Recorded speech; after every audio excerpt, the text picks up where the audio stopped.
Good evening, everyone, and welcome to this regular session of the Common Council for this Wednesday, June the 1st. And we will begin this evening by asking our clerk if she would please call the roll. Rosenbarger. Here. Volan. Sims. Here. Scambolari. Here. Sandberg. Here. Rallo. Here. Flaherty. Here. Smith. Here. And Piedmont Smith. Here. Thank you. To summarize our agenda this evening, we do have quite a few minutes to approve, and those are reflective of the UDO meetings from 2019. We will then have reports from council members, followed by a report from the mayor and city offices, and this is the 2022 Human Rights Commission Award presentation to Ms. Sandy Keller this evening, followed by council committee reports, and then our first opportunity for public comment, which would be 20 minutes of things that are not on tonight's agenda, and we have a full agenda.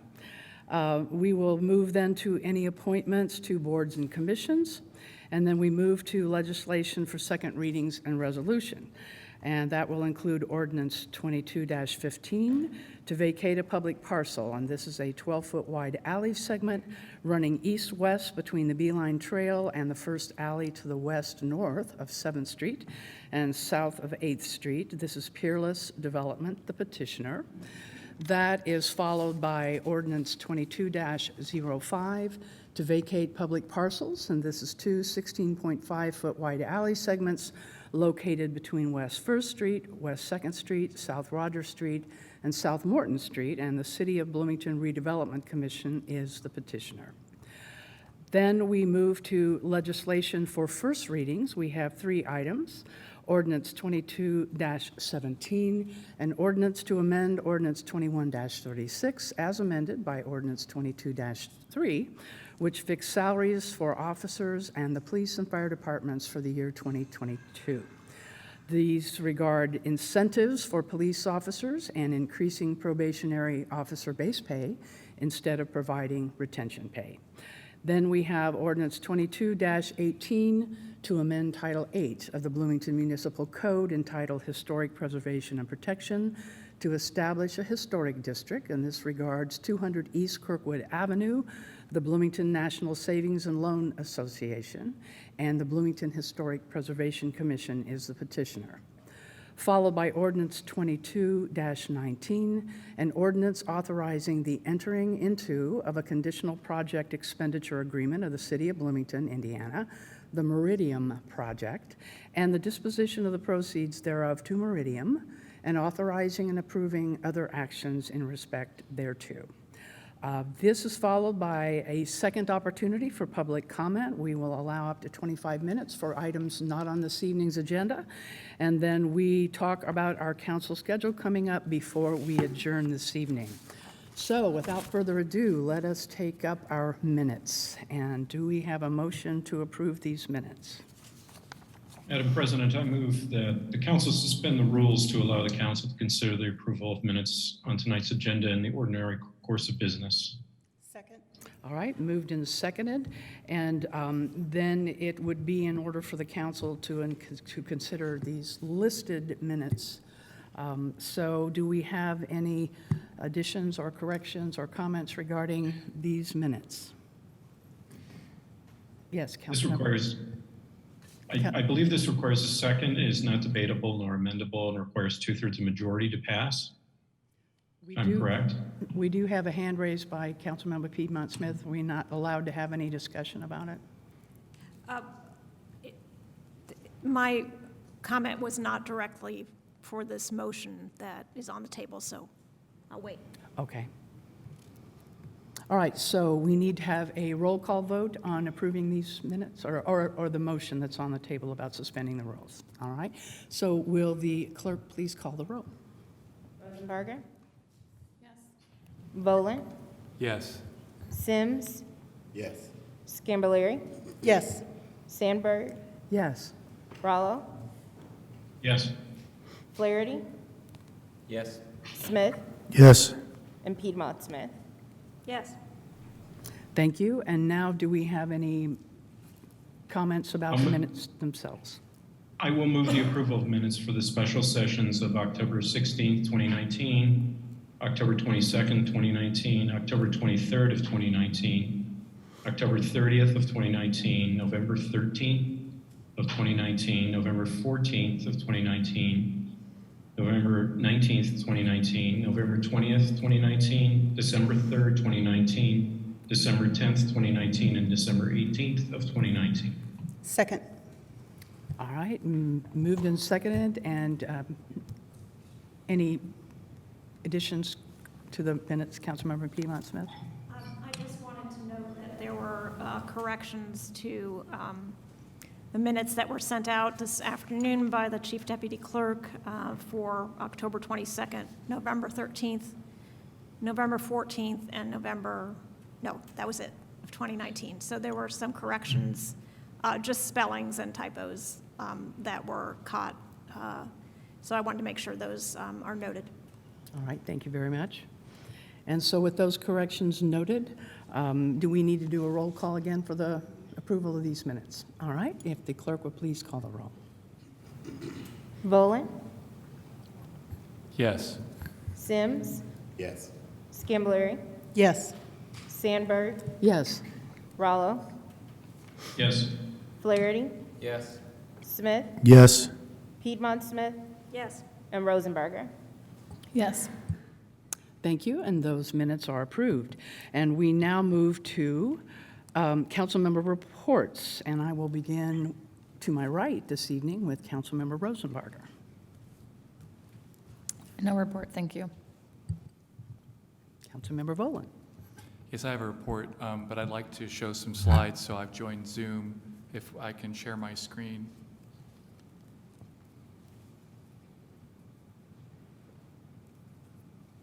And make sure that I have this right.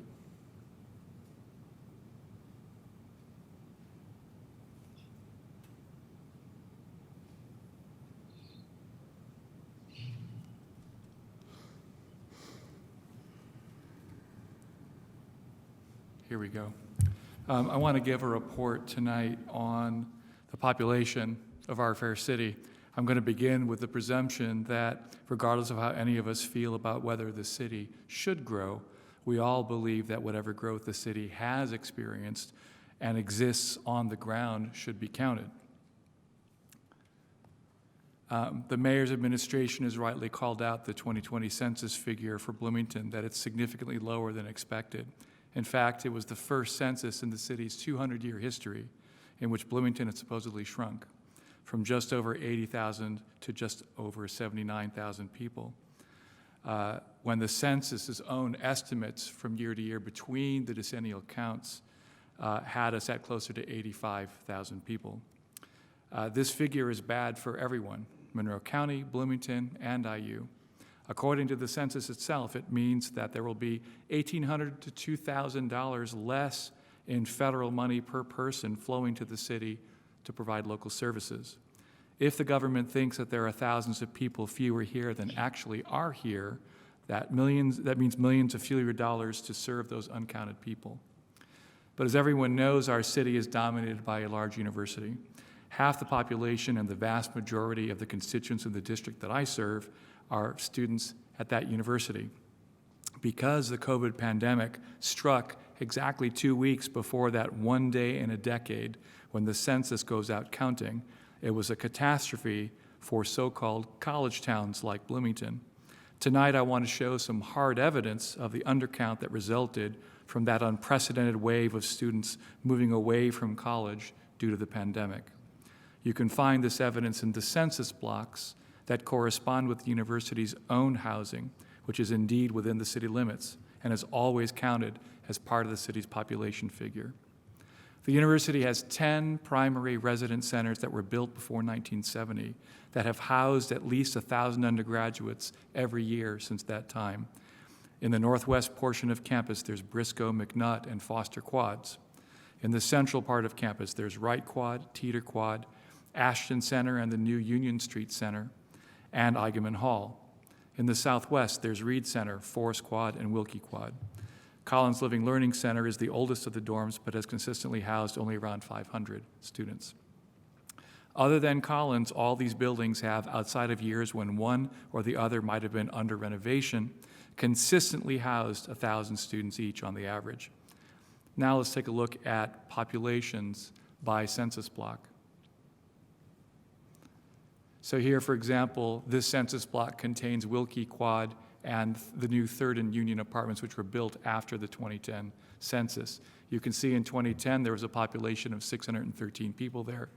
And as befitting the increase in bedrooms thanks to the new apartment building, there were roughly 836 there in 2020. So far, so good. Here is Reed Center and the new Spruce Hall, which was also built after the 2010 census. It shows a decrease. I'm not sure why it was that there were 1,600 people in Reed Center in 2010, but still, these numbers don't seem particularly unusual.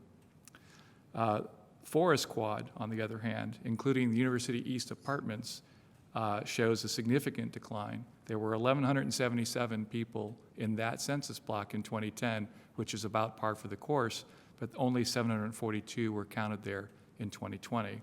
But that is not, alone is not dramatic enough.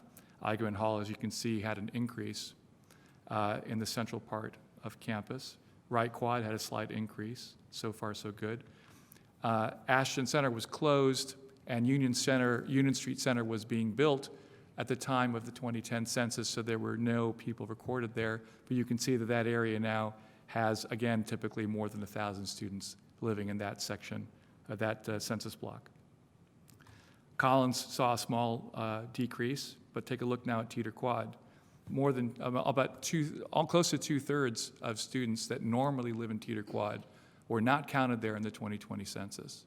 And if that isn't enough, let's take a look at the northwest corner of campus. Briscoe and McNutt are 2,000-person minimum dorms, and they decreased by 2/3 in the 2020 census. There is no one who can tell me that there weren't 2,000 or more people living in Briscoe and McNutt before the pandemic started, but they were not counted after they went home. Take a look at Foster Quad. More than almost 1,100 people there, and 8 people were counted in Foster Quad in 2020. We know these numbers can't be correct. We can demonstrate it easily by going to IU and asking them for their data, but these are numbers that we didn't even need to go to IU to get. Together, there's an undercount of at least 1,800 people, and that's not counting the fact that Ashton and Union Street didn't have anybody living there in 2010. If you add Ashton and Union Street as to come up with a number of how many people should have been living in the dorms, we have an undercount of more than 3,000 people.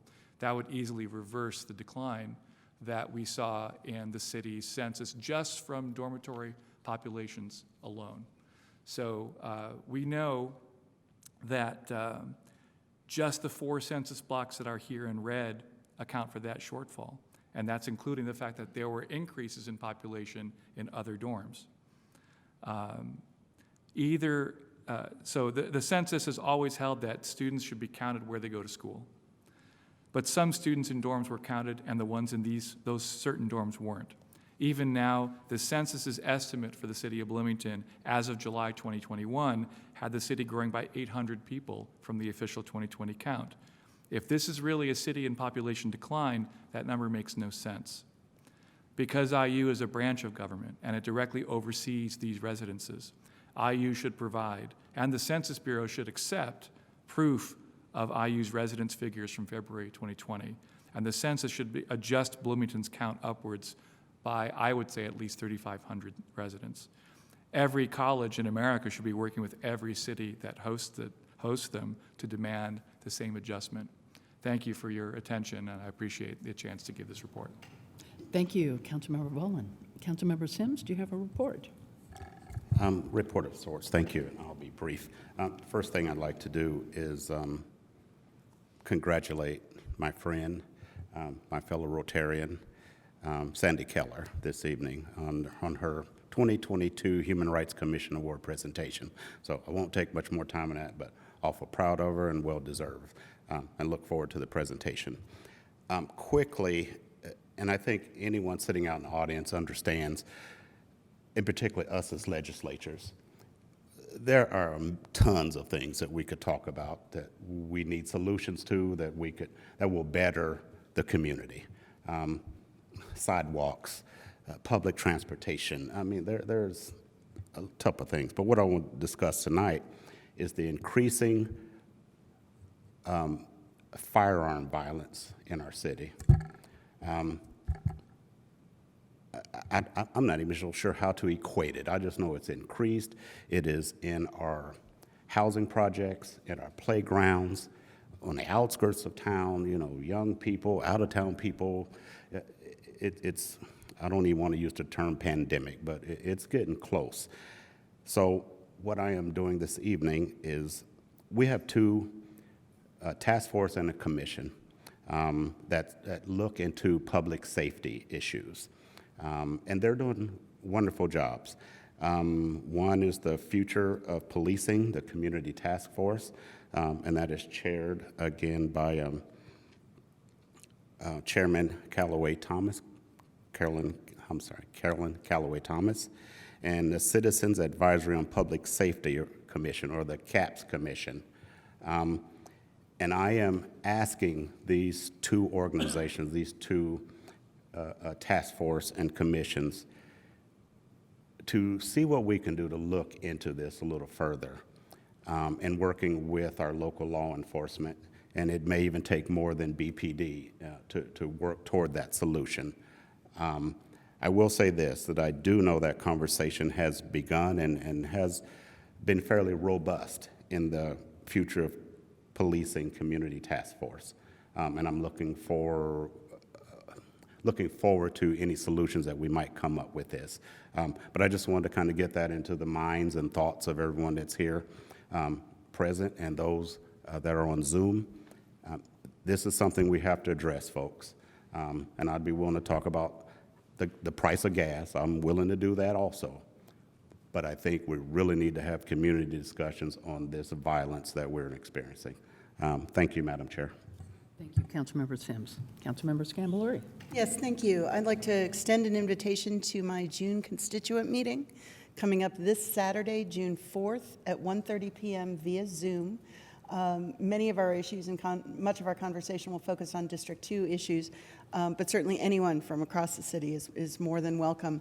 It is via Zoom. You can join via the link at sueforcitycouncil.com. And again, that's Saturday, June 4th at 1:30. Thank you. To my right, Councilmember Piedmont Smith. No report, thank you. Thank you. Councilmember Smith. No report, thank you. Councilmember Flaherty. No report, thanks. And Councilmember Rollo joining us online. Thank you. I have no report. Thank you, and I have no report. So we now move on to mayor and city offices, and the 2022 Human Rights Commission are presenting an award, and I do believe it is Ryan Chadet who is going to kick us off. Thank you, council members, and good to see you all again. And first, happy first day of Pride Month, everybody. It's always good to celebrate Pride Month, and I'm happy to be here on the very first day of Pride Month. I'm Ryan Chadet, chair of the Bloomington Human Rights Commission, and in September, I came before you all to present the 2020 City of Bloomington Human Rights Award belatedly, and still not present in front of you all physically, so that was a disappointment. But I told you then that I hope to see you all again sooner rather than later, and definitely not belatedly this time, since we were presenting the 2020 award at that time. Actually, I think it was maybe the 2019, no, it was the 2020 award. Anyway, not belatedly in presenting this 2022 Human Rights Award. 9 months later, here we are, and we are all present in person, and how great it is to celebrate our newest awardee. I'm honored to be able to be here with you all to celebrate not only a life well lived, but a legacy now created.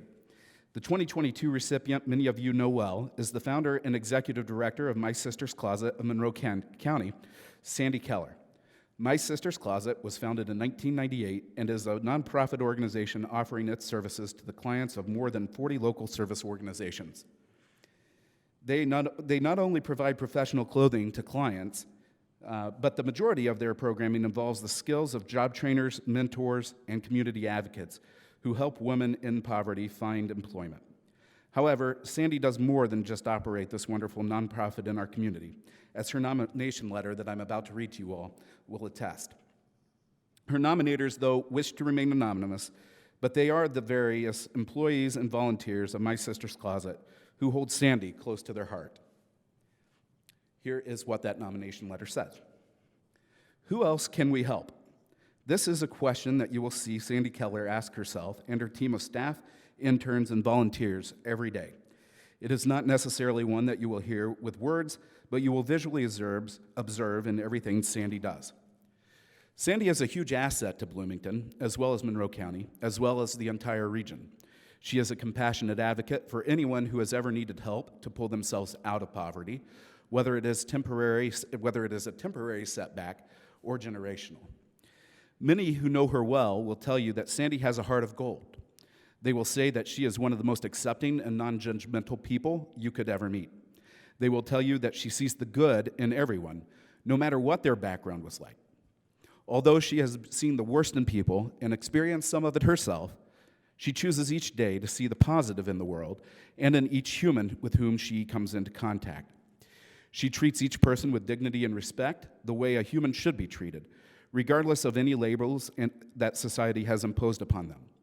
Mrs. Keller wholeheartedly embraces the belief that all people are created equal under God. She believes that this is a large part of her purpose on the planet, to empower others, particularly women disheartened by poverty, abuse, and trauma, to live their best life. There was a time, one long-term volunteer explained, when Sandy had to let an employee go, in part because of the employee's negativity. A few days later, Sandy was concerned about the ex-employee, who is a single mother, and considered ways that she might find ways to let her work on small projects. The volunteer was shocked and reminded Sandy how the employee had acted. But she also knows that this was typical Sandy. She always sees the best in people and wants the best for them. Sandy believes that each and every individual has a story that has led them to where they are at this point in life. Over 2,500 women have officially shared their stories with her and her team over the 24 years since she launched My Sister's Closet in 1998. Yet countless more have poured their hearts out to her as they are shopping in the retail boutique, attending one of her community educational events, or volunteering at the store. Often putting in 10 to 12 hours and more from home, Sandy has remained unapologetically enthusiastic and passionate about the mission, and especially the women served. Regardless of whatever Milady ails her, or whatever else is going on in her life, she is committed to improving the lives of others every single day. The retail boutique is located just a block from Seminary Square, and as a word spread about Sandy's generosity, more homeless women have been coming by for help. Others in the community, having heard of the job readiness program, have come to the store for assistance without going through the proper channels.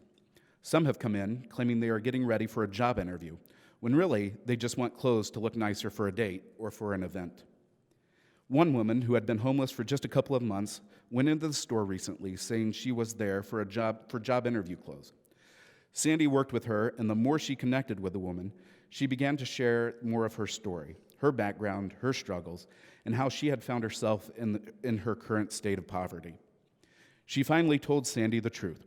She was there to find an outfit to wear to church, not for clothes for a job interview. Sandy still helped this woman. There are many, many examples like these. One of Sandy's mottos is, "We move women forward through fashion." She explains that from the moment someone walks through the door of the retail boutique, her personal goal is to make sure they leave feeling better than when they walked in. She aims to make that person feel welcome, to feel part of a community, a family, and to let them know that they are in a safe place. Sandy makes each person feel important, special, loved, accepted. Whether going to an interview or going out on the town, she has provided fashion consulting to people, many of whom come in feeling poorly about themselves. Sometimes that's due to spousal or parental abuse. Other times it's because of body changes, or they may have had a part of their body removed due to war or cancer. We also have many in the transgender community who frequent My Sister's Closet. Far too many of the people who walk in and out of the store have experienced more than their fair share of abuse and trauma. Each of those groups of individuals are special to Sandy. She believes they deserve respect, they deserve equal human rights, and she demands that, at least in her presence, they are treated accordingly. At the rear of the store, next to the fitting rooms and client services room, is a large floor-to-ceiling length mirror. Immediately next to the mirror is a quote by Yves Saint Laurent, hand-painted on the wall, that states, "Over the years, I have learned that what is important to dress is the woman who is wearing it." She has a talent for identifying the clothing that will help them look their best, matching up the right shoes with the chosen outfits. Accessorizing brings the whole package together. The store has an entire selection of bras of all different shapes and sizes, even those that are extremely difficult to find. Clients can have 1 to 2 bras for free as part of their voucher in the job readiness program they offer. My Sister's Closet also has prosthetics available at no cost for any transgender folks or breast cancer survivors who would like them. Sometimes the simple adjustment to their body image makes a huge difference in their confidence and self-esteem. They walk out of the doors of the boutique with a glow on their face, goal accomplished. Many times, Sandy goes the extra mile to make people feel valued. Recently, My Sister's Closet partnered with the Exodus Refugee Program to assist refugees from Afghanistan during their resettlement in the United States, and specifically in Bloomington. Similar to the services she provides to other clients in Monroe County, Sandy met with a few of the refugees to help them with finding jobs and providing them with new clothing, shoes, toiletries, and other essential items to begin their life here. As always, Sandy took an extra step to make them feel welcome, and when they walked through the front door and throughout the entire store, she and the staff created welcome signs with the words written in their native language. They provided name tags and other signs in both English and the native language. In the client services room, the team puts together a large bag of toiletries such as shampoo, conditioner, razors, makeup, curling irons, hair dryers, and many other items for clients. For the Afghani clients, Sandy and the team created labels for each of them written in their native language. They were surprised and very touched by the welcoming gesture. It was a great expression of American hospitality when others had not treated them with the same kindness. Mrs. Keller also strives to promote diversity within the boutique. The store frequently has ongoing volunteers, interns, and staff from all around the world working together. For example, during summer 2021, our group had individuals from China, South Korea, Argentina, Singapore, and Brazil. The store frequently receives help from campus groups, sororities, and fraternities as well.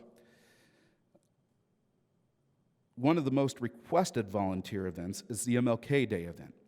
My Sister's Closet's Mlk Day volunteer event is so popular that several groups had to be turned away this year because there were just too many to fit inside the store. Delta Sigma Theta, a historically black sorority, was in attendance alongside historically white sororities. The groups were scheduled in shifts, as is the case each year. Before the end of each year, Sandy calls all of the volunteers and staff together. She asks a few volunteers to stand up on a platform and share with everyone quotes from Dr. Martin Luther King Jr. to honor his memory and legacy and to remember the reason why everyone was working there on that day. Sandy and My Sister's Closet have received praise publicly for this event because of the spirit of camaraderie that is felt among the participants. There is no doubt that is, in some part, due to the accepting and loving environment that Sandy has fostered at My Sister's Closet. Sandy Keller embodies what being a neighbor is all about. For decades, she has gone above and beyond to promote the lives of citizens in and around Bloomington, especially women and their children. She deserves the Human Rights Award for her dedication to Bloomington and its citizens. So, before I wrap up, I would like to quote a woman from Ghana for whom Sandy has been advocating. She says, "There are few who say they are the voice of the people, and others whose deeds serve the interest of the masses. In a world of enormous self-seeking people, Sandy Keller has dedicated her life to blaze the trail in empowering women to be bold and assertive. She gave me the good stuff," is a remark of a former client of My Sister's Closet gave to her, whilst her face beamed with excitement and gratitude. She was homeless and was given a voucher for some clothes and accessories for her personal use. Contrary to her expectations, she was treated as a royal, worthy of every good thing. An epitome of charisma and dedication to service, Sandy Keller is. On a personal account, she has been more than a mentor I have always prayed for. In less than 2 months of encountering her, she has positively influenced my life and given me direction, from how to write star statements to being a good negotiator, amongst others. Indeed, every aspiring female leader needs a Sandy Keller in her life. As you can see, Sandy is most deserving of this award. In fact, I've been told she was quite overwhelmed when receiving the news that she had been awarded this. I also hear that she stated that this is a distinguished honor that she never expected, and one that she feels is one of the most important she has ever received in her illustrious career. With pride, enthusiasm, and without reservation, I am humbled and honored to award the 2022 City of Bloomington Human Rights Award to Mrs. Sandy Keller. Thank you, Sandy, so much for your tireless dedication to Bloomington and every community in which you have touched, and congratulations. And if you would come up here.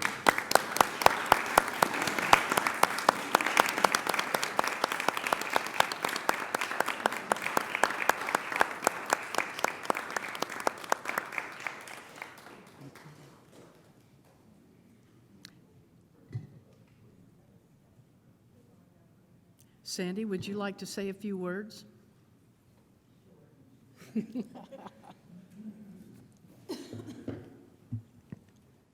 I'll make it really brief. I live in an amazing community, a community that allows me to thrive and do something that I feel like makes a difference to other people. When a woman comes into my sister's closet, she often lacks the courage to move forward, and she has had so many messages throughout her life that no matter what she does, it does not make a difference. And between all the women and all the men who volunteer and the community members who are there to show that that is not the case, we always prove to these people who come before us that this community cares and that her life and the lives of our children matter, and that we do believe that it's possible that we can help her make small changes so that she can make a difference in the lives of her children. We know that it's possible because we have seen so many do it, and when they didn't have the courage in so many ways, and they are thanking us for the things they cannot believe that we are giving them as tools to move them forward.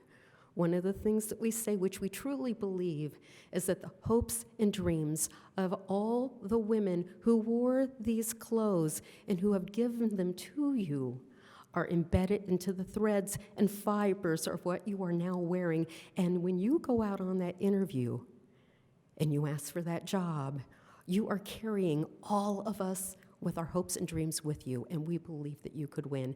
And we think that this is a win-win thing, because when anyone in our community moves out of poverty and finds sustainable employment and is able to be a better parent, then all of us in our community win. And I'm just honored to receive this, and I work with the best people in the world, so many of them that are here right now. Thank you very much. And thank you to my husband, Ben.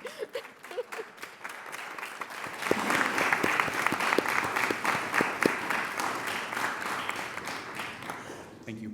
Congratulations, Ms. Keller, and well done, Human Rights Commission. This is a well-deserved honor. Thank you. All right, moving on to any council committee reports this evening. Do we have any? Seeing none, let us move now to our first opportunity for public comment, and let us begin with our online announcements to anybody who is out there in Zoom land who may want to make a public comment. Let's see if we can get some show of hands. In the meantime, let me see some show of hands here in council chambers. I see one hand going up, two hands going up, three hands going up as to who might want to speak here. Go ahead, you in chambers queue up, but I'll alternate between anybody online and anybody here. So those of you here, be sure to sign in and state your name before you make your comment. Do we have anybody from Zoom? There are folks that are participating via Zoom and you would like to comment. You can use the raise hand feature to indicate that you'd like to speak. You can find that raise hand button in your control bar by clicking the Reactions tab or the More tab. If you're not able to locate the raise hand button, please send a chat to the meeting host and we'll recognize you that way. I don't Thank see any you. hands or And chats. let's at the go moment. ahead with our chamber commenters. Proceed. Go ahead and sign in, state your name. I'm Mark Haggerty. You will have 5 minutes, I'm sorry. Thank you. I came a couple of weeks ago about the basketball, and actually a couple weeks before that too, about the basketball goals at the Switchyard Park. I'm happy to see that the one on the north end has been raised off of the ground and put up to about 9'6", but not to 10 foot. The crank is no longer there, which is probably a good thing because that's probably what breaks them. The one on the south end, the rim is still bent, and it looks like it was misassembled by whoever put it up because there's washers on the top but none on the bottom. I've been up there with a wrench. I can do it if I need to. I called the Parks Department because the standards that hold up the goals are actually on the out-of-bounds line. They're steel tubes that are square, and they're bolted to the concrete with 4 to 6 bolts, the nuts twice as big as your thumb.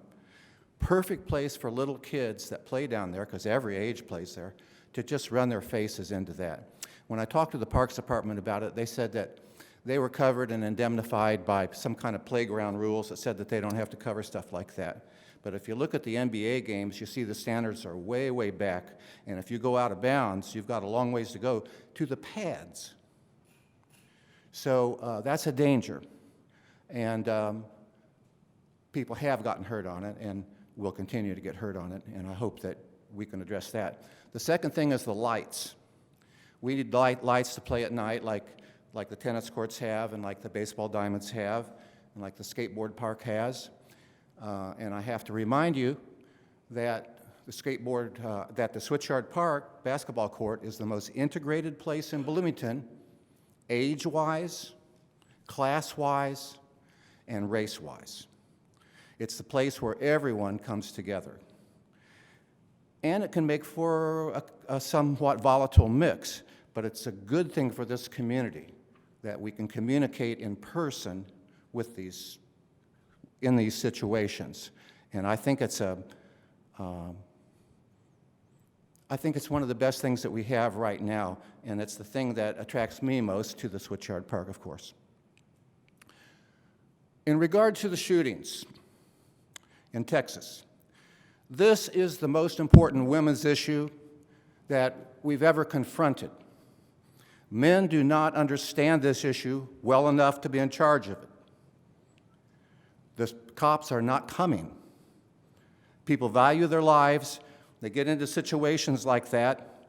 They measure their own lives, their own children, and they think, I don't want to be the one that gets shot first. Now, I've been in combat. I've been in these situations. I understand. Cowards are made out of the same cloth as heroes. And blaming the cops is not a proper response to letting every 18-year-old in Texas go out and get a firearm without a registration and without a test and all this kind of stuff. If women don't rise up about this, this is going to keep happening until they do. I am right behind you. Thank you. Thank you, Mr. Haggerty. Anybody from Zoom? All right, and everybody else, just queue up, make sure you're signing in, and say your name for the record.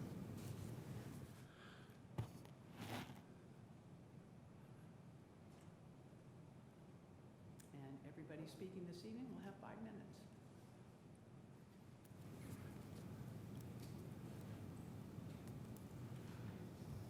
Make sure the microphone is pointed toward you.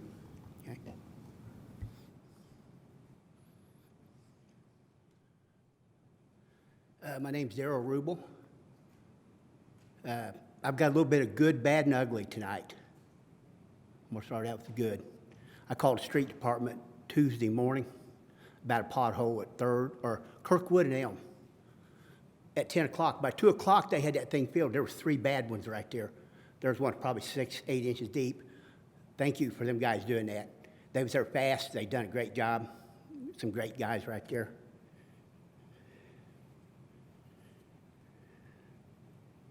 I just wanted also to, a kind of a moment of silence for my daughter, Sarah Elizabeth Rubel, which she passed away last April 2021. Everything I do from this moment on in my life is going to be dedicated to this girl. She meant the world to me.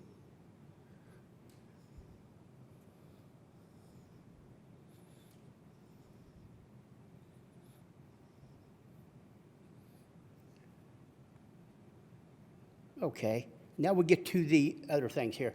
The 3rd Street bumps over here by the Rose Hill Cemetery, man, them need to go, because I know the police and the fire department hate them things. Them things were never popular, and they still aren't. The police, when they have to chase someone to to do their job, they're hating that street, man. And that thing, and also with that thing at Allen and Rogers, that is a thing. Allen and Rogers, who put that in there? I know the fire department has to hate that, because I hate it in my car. I've got an Impala, a small car. I always hit that curb when I come. There's no way I'm missing something. I don't know how the fire department makes it through there. There's a liability right there, because what's going to happen if they come up through there? I know they probably got alternative routes they can probably hit to bypass it, but we shouldn't have to. That is a monstrosity. And the 3rd Street by the Rose Hill again, them 2 things need to come up. Them things need to come up. Them should have never been put up. And Jim Sims about the violence in Bloomington, man, it's bad. The drugs, I've called the Bloomington police many times about the heroin and the meth. It's everywhere, man. Them guys are overwhelmed. We're down to 70 police officers. Who wants to come into Bloomington and be a police officer, man? They're overwhelmed. We got to stop this stuff from the border where it's coming up here, because we're under attack, man. You guys all probably got grandchildren, children, future grandchildren. That we're under attack, man. We're under attack, okay? We got to stop it at the border. That's where it's coming from. Fentanyl.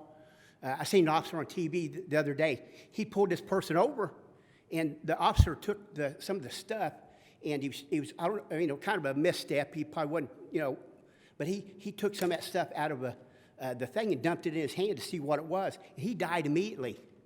This stuff's 10 times worse than fentanyl. It killed that officer 3 times before he got into the ambulance. We're under attack, guys. Bloomington, it's everywhere, man. Heroin and fentanyl. I seen a thing the other day that shocked me. Okay, I'm not going to say what it is, but it shocked me. We're under attack, man. I know I've said that 20 times. But Jim's right about the crime. It's everywhere, man. And it's out of hand, and we got to get a handle on it, man. Another thing too, you can Google this guy. I'm not going to say anything about someone that isn't true. You can Google it, and it's all true. In 2016, this guy had went down south of Bloomington with this girl and murdered this guy with a brick. Down south of town there, and he's on the street today. I don't know if he done any jail time over that. He's on the street today. I've called the Bloomington police. I've tried to talk to some detectives, but I'm waiting on a phone call back. But this is a bad guy. I'm here to ask the Bloomington police. Let's do something with these people. This guy got away with murder. He's on the street now. He's selling heroin to young kids, young girls, and he's driving around like it's no big deal, man. His name is John Henry Griffin. Bloomington police, please put this guy on your radar. He's a bad player.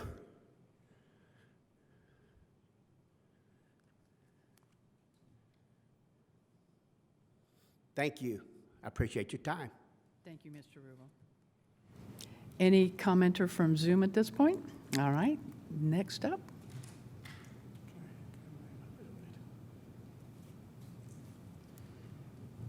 And you too will have 5 minutes. Great. Thanks so much, Mr. Lucas. I have been fiercely badgering the engineering department about the Beeline detour right over here. Oh, I'm sorry. So sorry. My name's Greg Alexander. And so I've been talking to them about the Beeline detour and for the Johnson Creamery smokestack because it's expected to fall on the Beeline. I'm excited to say there has been some progress in the last week. I don't know. I got some real positive things to say about staff, but I don't want to get too ahead of myself. But there's a procedural story that I really think is important. This is a drawing from the maintenance of traffic plan for the city's project to install new traffic signals at 11th and Walnut. And I pulled it from a Board of Public Works packet. I just want to show you a few things about it. First, it exists. Municipal code requires a maintenance of traffic plan. The city has to follow its own laws. They're not exempt just because it's a city project. Next slide, please. Awesome. The next thing is the seal. It certifies that an engineer made this drawing, that he's certified by the state of Indiana. The seal is really the cornerstone of the profession. Next slide, please. And finally, the plan has this diagram of a traffic control device. The important thing here is it's not just a picture. If they just put a picture, then the contractor would probably print it off on the office LaserJet, run it through a laminator, and zip tie it to a fence or something. It says R911. That's a number that represents something in the Manual of Uniform Traffic Control Devices. Next slide, please. Which is this thing. It is, I wish I had a physical copy of it. It's 862 pages. It's the Bible for street engineering. It covers bike, ped, cars, obviously trucks.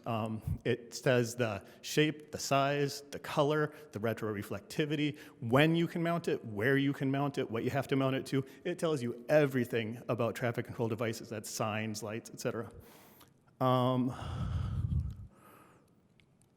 All the designs in it are designed to be easy to see, easy to understand, and easy to obey. Next slide, please. This is the last one. This is the Detour Sign that is acting as a traffic control device for the Beeline closure while we wait for the Johnson Creamery smokestack to come down. It's not retroreflective. It's not high contrast. You have to get really close to it to read what it says. And then once you do, it doesn't make much sense. It says, take sidewalk past City Hall. There's no sidewalk there. You have to walk through the parking lot. You can walk a short distance through the parking lot and use some stairs, or if you don't want to use the stairs, you have to walk a long distance through the parking lot. On the north side of this detour, there is no connection between the Beeline and City Hall, which is honestly, I think, kind of astonishing. And so, you know, the director of parks came to this body 2 years ago and testified that they do work with the engineers, and there's a really strict legal definition to that. That's why there's sealed drawings. And I don't think it was met here. It seems like park staff is designing traffic control devices. That's not just some trivial detail that only matters to me. That's in state law. That's actually a criminal misdemeanor to do an engineer's job. Under local law, engineering has the duty to demand a maintenance of traffic plan if somebody's closing any right-of-way. That's not just for roads, it is for any right-of-way. That hasn't happened here either, as far as I can tell. And honestly, I understand why. Can you imagine being in the engineering department and walking into another department head's office and delivering them a notice of violation? Like, interdepartmental politics is hell. The Beeline has been closed since January 13th. More than 4 months already. And only now is the detour receiving any sort of attention from engineering, as far as I can tell. It's inexcusable. This is not treating pedestrian or bicycle transportation as a priority, as something that the city cares about. This is just letting parks run it. It's not just me. 2 different legislative bodies have already weighed in on this question. We need to have engineers approve any time that there's a detour for a closed right-of-way. And Parks just needs to apply for the permit to close the right-of-way, just like everybody else, just like other city departments, just like private contractors. Thank you so much for your time. Thank you very much. All right, if there are no more public comments, anyone from Zoom? All right, let us now move to any appointments to boards and commissions. Do we have any this evening? And I'm not seeing anyone raise a hand, so let us now move to legislation for second readings. Madam President, I move that ordinance 2215 be introduced and read by the clerk by title and synopsis only. Second. Moved in second. May we have a roll call vote on ordinance 22-15? Councilmember Sims, Yes. Councilmember Scambolery, Yes. Councilmember Sandberg, Yes. Councilmember Rallo, Yes. Councilmember Flaherty, Yes. Councilmember Smith, Yes. Councilmember Piedmont Smith, Yes. Councilmember Rosenberger, Yes. and Councilmember Bowen. Yes. All right, thank you. And will the clerk please read? Ordinance 22-15 to vacate a public parcel, a 12-foot wide alley segment running east-west between the Beeline Trail and the first alley to the west, north of 7th Street, and south of 8th Street, Peerless Development petitioner. The synopsis is as follows. The petitioner, Peerless Development, requests vacation of a segment of an alley running east-west between the Beeline Trail and the first alley to the west and situated north of 7th Street and south of 8th Street in order to continue using the right-of-way as part of the Johnson's Creamery site and to allow for proposed development at 335 West 8th Street. Note, this ordinance was revised after distribution in the legislative packet, but before introduction at the May 18th, 2022 regular session. The revision corrected the legal description of the property in question. Also, for the committee recommendation that was on May 25th of 2022, it was a do pass of 0 to 2 to 3.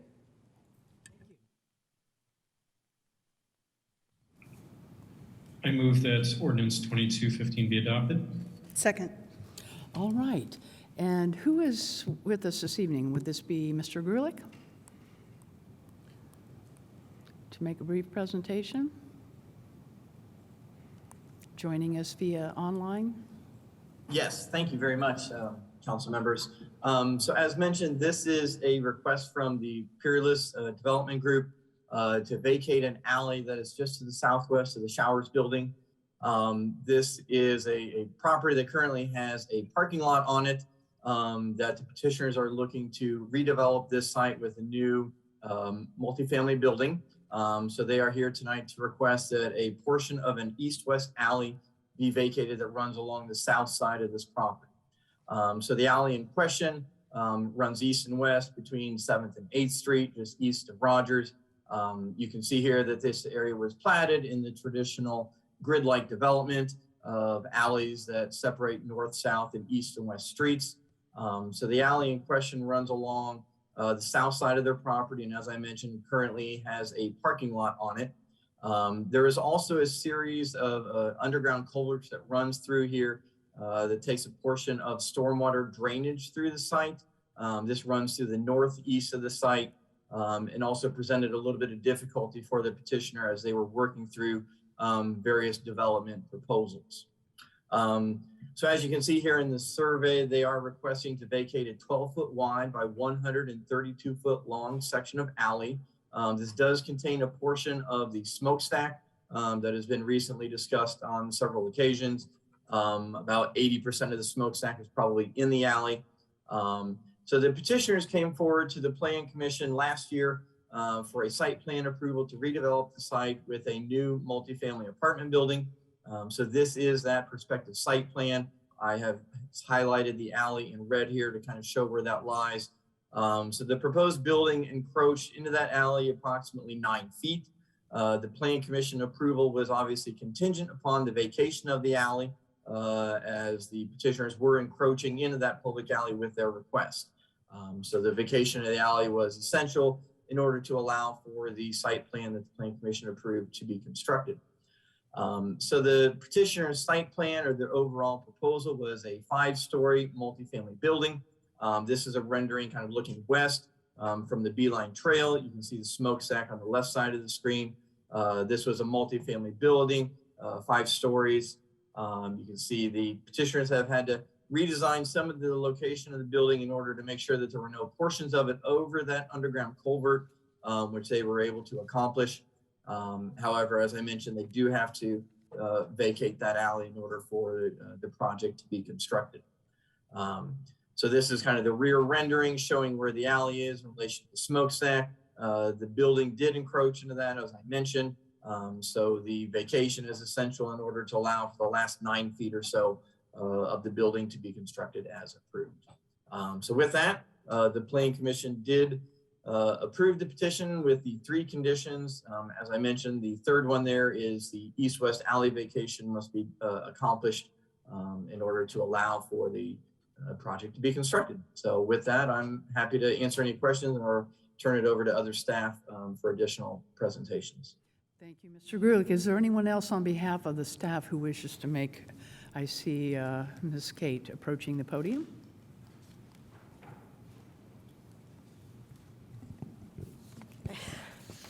Good evening, everyone. Corporation Counsel Beth Kate for the city. Excuse me, I've been losing my voice on and off again all day, so hopefully won't be doing that tonight. As I did last week, I want to go ahead and urge the council to seek some public benefit from Peerless in exchange for the right-of-way vacation. We think that that is warranted. And I will just run briefly through, I think you got a copy of the slides that I introduced and used last time. I don't know if Mr. Lucas can put those up on the screen as well.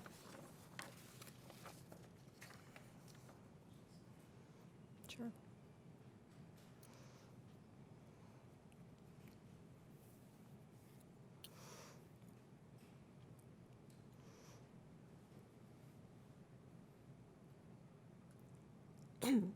Great, thanks. Can you just advance that one? Okay, so the administration is recommending that council obtain the following for the right-of-way vacation: $250,000 to $300,000 to fund and maintain public art that would celebrate the historic Johnson Creamery District and the smokestack. And I should mention that ESD Director Alex Crowley is joining us virtually, and we'll have more, I think, detail on that in response to some of the questions that we received earlier about how we came up with that number. An easement that would be required to allow the installation of the artwork on Peerless property, and then donation of bricks that will be removed as part of the work that will be done in response to the unsafe building order that has been issued, and the certificate of appropriateness for that work that the HPC had approved earlier, with the idea that the bricks may be able to be incorporated into the artwork or used for some other lawful purpose in support of public art. So the mechanism for doing this that we would envision would be Peerless and City drafting an agreement and agreeing on donations and an easement in exchange for the right-of-way vacation.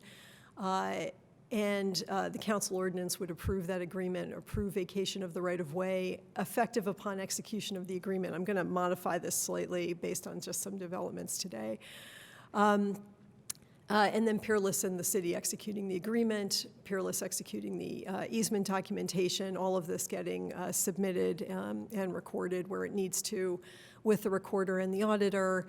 And what Peerless wants and what it needs is right-of-way with clear title. And the idea here is just to make sure that if the council votes up the right-of-way vacation, that goes forward without, if you will, a condition that would still have to be met sometime in future that puts a cloud on the title that might undermine their ability to get their financing done and things like that.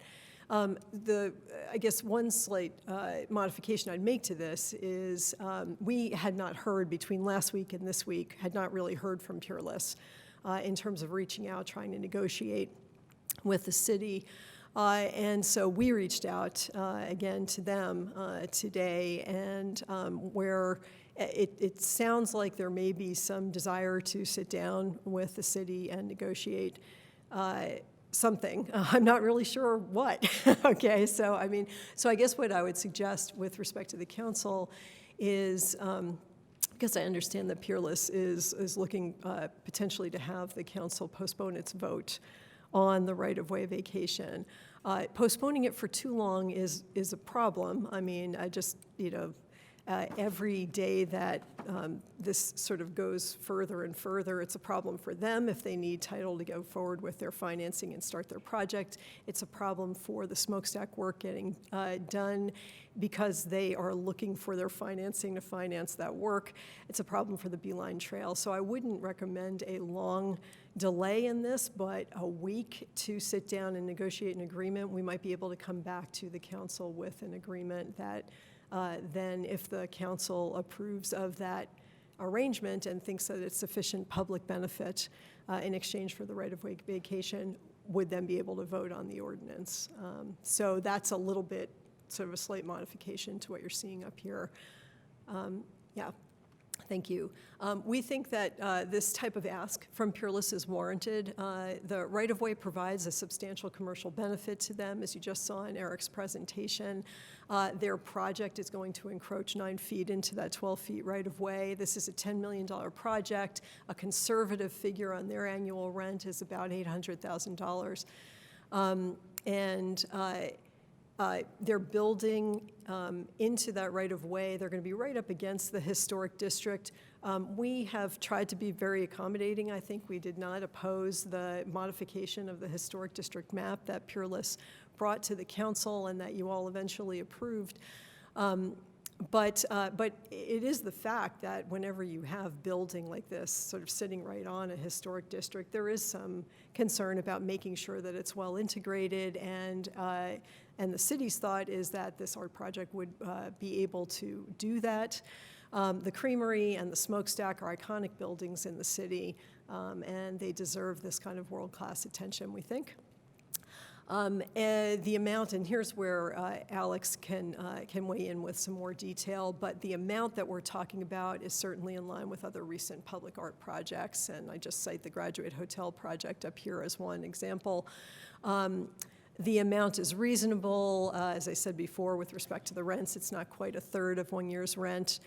They have been getting some rental income from the Creamery itself and also from AT&T, which, as we heard last week, they're still paying for being on the smokestack, although we're trying to move them off the smokestack so that the work can progress in order to take the stack down to a safe height.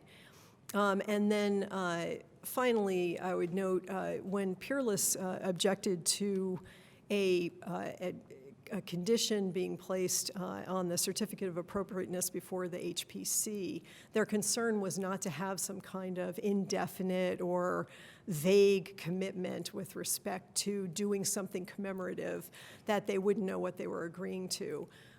What we're proposing here is that this is a very clean transaction. They paid the city takes on the work of actually finding an artist, of commissioning that work, of creating it, of installing it, and all of that. Peerless is done once this transaction is done. If you can just advance, thanks. It's also, this is permissible. Like all council decisions, this decision has to be made in the public interest. The state code with respect to right-of-way vacation places the decision within council discretion. And the council's own guidelines, they're 35 years old, but they are what you've got. And those guidelines also reflect concern with public benefit. And just to take an example from those, I've got a couple of provisions here that show things that the council is supposed to consider. The potential for increased benefit to the city under private ownership. Does the proposed use contribute to city growth? But it's not just growth per se, it's growth in line with the other values of the city that are reflected in things also mentioned in those guidelines, like the relationship of the vacation of the right-of-way with the comprehensive plan and various other plans. And if you just, I included in here just some citations to portions of the comprehensive plans, goals and policies and other provisions in the comprehensive plan that you can refer back to, but they outline those values. So public space for culture, supporting cultural spaces in all areas of Bloomington, especially downtown and urban village centers, ensuring culturally significant places are preserved and celebrated, et cetera, preserving assets of historical value,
Thank you.